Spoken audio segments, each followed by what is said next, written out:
Everybody, Randy Spear coming to you live just outside of Houston, Texas.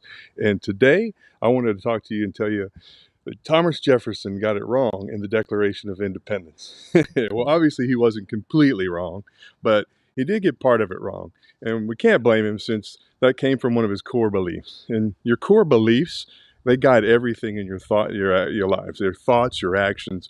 But that's just another conversation for another live. So let's get back to why Jefferson was wrong in the Declaration of Independence. You see, Jefferson was not a happy man. He once wrote to a friend when he was being rejected, he said, "Perfect happiness, I believe, was never intended by God to exist in this world, but that he gives you the power to approach it, to come near to it." So when Jefferson wrote Life, Liberty, and the Pursuit of Happiness, he believed that you should aspire to be, strive to be happy, try and get to be happy. But actually attain happiness was impossible. So because by us saying by saying that we're pursuing it, it implies that you've already have it, right? You don't already have it. You don't have happiness. See, you don't pursue things you don't already have. So this concept or this ideal has gone on to shape our culture. And so if you don't believe me, just watch a few commercials on TV. You'll be happy when you get that new car or that new iPhone or phone, or when you drink a certain soda or a beer, you'll be happy, or own a new home, or have enough life insurance, then you'll make it. So we're constantly reminded that we can't be unhappy until you fill in the gaps. So that that happiness is always just around the corner, or after that promotion, or the next achievement. It's always in the future, out there, never here, never now. And so if you think this is a stretch, then man, in a recent poll, only 14% of Americans actually said they were happy. 14%, man, that is crazy. This ideal of pursuing happiness robs us of the here and the now, of us appreciating what we have accomplished up to this point. And so, if you're focused on future happiness, you can't be grateful for the present. You miss the mark. You feel unhappy. Heck, you'll even lack confidence and it will diminish your success. And if you're pursuing happiness externally, you're disconnected internally. And this disconnection is what Dan Sullivan calls the gap.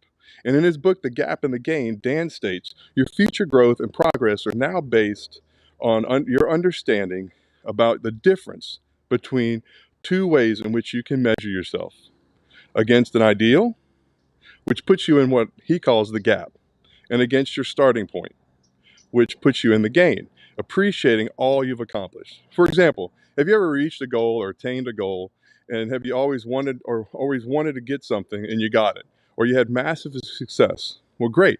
Let me ask you something. Once you had that, were you happy longer than just a moment? Or were you just there? Or did you focus quickly on next goal or the next thing you want, leaving you empty, unsatisfied, unhappy? It's because of internally the problem remains. So so does just being unhappy and the pursuit of happiness. So don't get me wrong, Thomas Jefferson was an amazing inspiration for our great nation, but he was what Dan Sullivan says was in the gap. And so this gap thinking is pervasive across our nation, throughout Western ideology and thinking. And so have you fallen into this gap mindset like Jefferson? And yeah, myself. I know I've pursued happiness, and like success is something I will someday have, right? And the challenge is with this mindset, we'll never find it. And as long as you have this mindset, you'll be miserable. And chances are you're making those around you miserable too. Worse yet, you can't even see the gain. If you can't see the gain in yourself, then you're never going to see this gain in someone else. So, what I want to do is um, in the next videos. So, the next videos, I plan to share more on just this subject in these videos and what you can do in future videos. I'm going to show practical ways to identify when you're in the gap and how to shift to the gain. Because in the gain, you have immediate happiness, right? You're connected to your progress, not other people's vision for your progress. It shifts your mindset and builds confidence. It gives you power over your path and your direction. So if this resonates with you, if you find it difficult, to enjoy wins, so to speak, or if you struggle with always seeing what you didn't do versus what you actually did, and when others say, even when other people say, well, that was a success, then comment below with gap. And remember, turn on notifications so you won't miss the next video. And together, we can shift our lives from the gap gain. And so please, like, share, and subscribe. Thanks for your support, your encouragement, and of course, your time. God bless and have a great day.